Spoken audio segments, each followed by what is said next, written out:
guys, welcome back. If you are new here, my name is Kelly and I have a sewing and embroidery business. Today we are going to make a little gift card holder.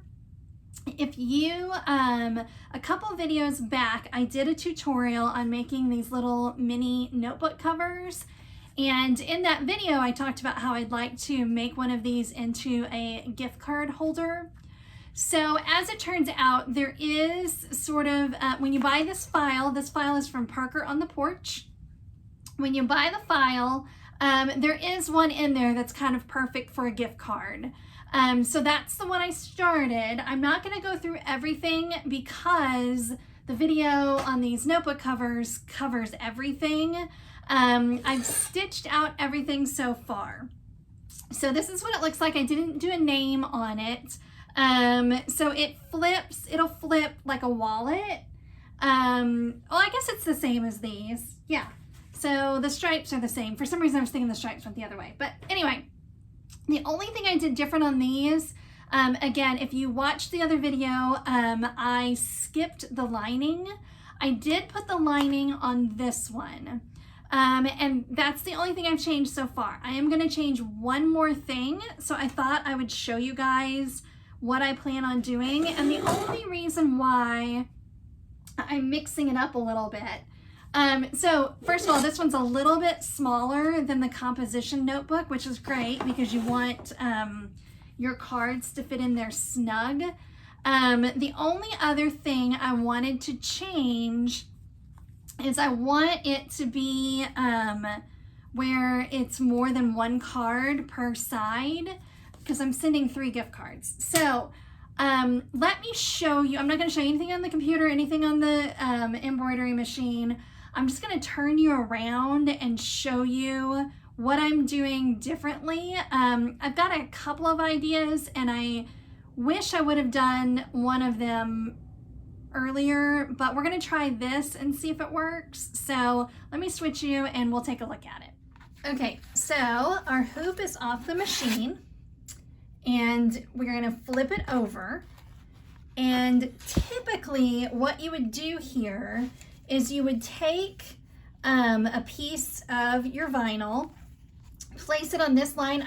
Where the stitching was, I just took a pen and extended that line to know where to line up this piece of vinyl, because if you have a lining, you can't see where it is. So typically what you would do is just line this up, take another one, line it up, and then run your last stitch. I want there to be one more card slot. So I cut a second piece of vinyl that I'm gonna put on top of this. Now I'll probably go and measure and make sure that both sides are the same. But the only problem with doing it this way, actually, I'm going to flip my hoop this way because I extended the lines out here too. So this is the bottom of our bag, or our little card holder here. The only drawback about doing it this way is you're not going to be able to see the card here in the back because, you know, they're both going to sit here at the bottom. So that's really going to, you know, be hidden. So what I might do is just scooch this down a little bit so that you can really see that card in the back. You know, they're still going to line up like that, and I would rather them be like that.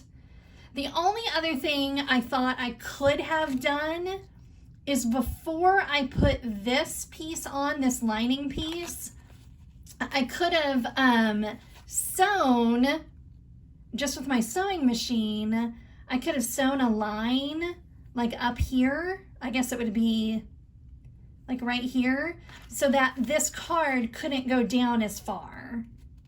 That might be what I'll do next time, but I'm not gonna worry about it. It's just for fun. I figure as long as they are both sort of visible, it'll be good enough. So I kind of like that. Our line ends there, so these will both sit kind of right there. Maybe come up with that one a little bit. maybe I'll do it kind of like that. So this one's exposed. When they open it up, they'll know that there is more than one card there. But then everything should be secure. So let me tape all of this up and then we'll take it over to the machine. Okay, so it's all taped up on the back like that. I didn't measure. I probably should have. But it's just, you know, again, this is just for fun. So I'm gonna go ahead and run that last, don't forget to flip your hoop the right way. And I'm gonna run that last step real quick and then we'll take a look at it.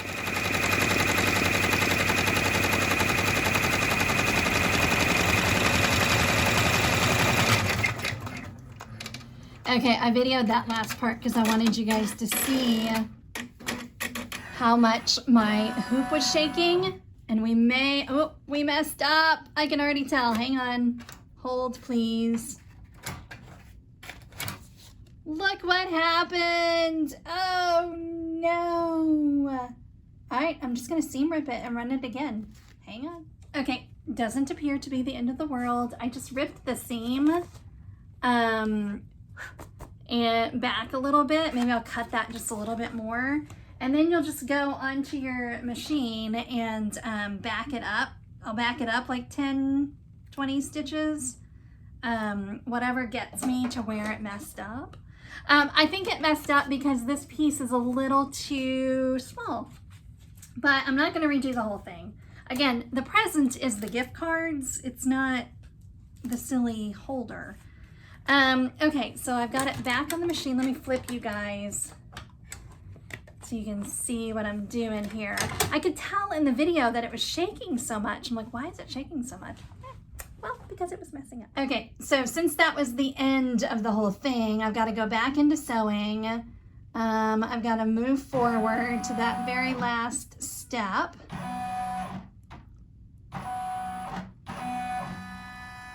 Which takes a while. Okay. So now what I'm going to do is I'm just going to move forward like 500 stitches at a time. Oh, maybe not that much. Maybe 500 and then a couple. So maybe we'll do, so see, I'm using my red light to decide where to back up to. We'll back up to right there and see if it works. I don't know. I have my doubts, but we're going to find out.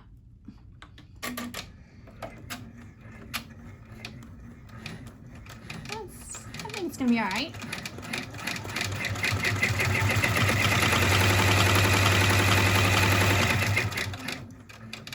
I just should have cleaned it up a little bit more there, but we'll do that after the fact. Okay, so the verdict is it's pretty adorable. So it looks like that on the outside, and then on the inside I've got all 3 of my gift cards. I just need to clean up a little bit more of the stitches. But it ended up fine. I mean, again, it's not the gift. The gift is the gift cards. It did get pretty thick. So if you have maybe, you know, a machine that you don't trust to do thicker stuff, you wouldn't want to do this. You would just do the one piece. Sorry, I got some more tape here and it's bugging me.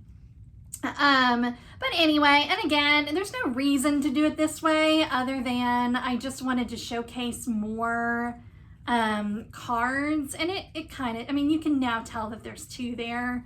The only thing I will say is it doesn't, you know, close together very well because it's so thick. But I'm going to lay it under something heavy. I may even, you know what you could do? And you could use a blow dryer or a heat gun, and from far away, obviously, and just heat it up just barely, and then I'll put it under something heavy. But just like the other one, this one has the option to put a piece of fold over elastic here, and then you could close it better. But I don't have any fold over elastic, so I didn't want to mess with that. So anyway, I know this wasn't a full tutorial, and that's because I have the other video showing how to make the mini notebook covers, and it's basically the same thing. Sorry, I know the window is making it very, y'all don't really care about seeing me anyway, but anyway, so that's my little gift card holder. If you have any questions, put them down below. I love getting questions. And if you have not subscribed already, please do and hit that like button. And you guys have a fantastic day.